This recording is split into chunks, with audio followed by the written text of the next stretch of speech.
अब यहाँ हाम्रो प्रो राइडर करुणको चाहिँ जुत्ता नि हरायो। यसरी अब यो चप्पल लाएर यो बाटो पार गर्दैछ। बाटोको हालत यस्तो छ, बाटो एउटा हालत यस्तो बाइक छ, फसिरहेको छ। खतम छ बाटो। अर्को साथी आउँदैछ, बाइक फसिरहेको छ एउटा, त्यहाँ हेर नि त मेरो बाइक यहीँ अड्केछ। उहाँ ऊ फसेछ। अब करुण जान्छ त्यो फसेकोलाई निकाल्छ।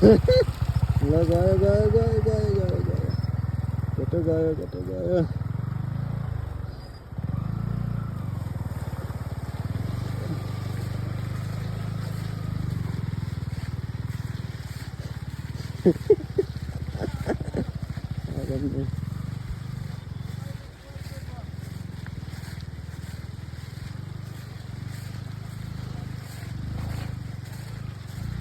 Thank you.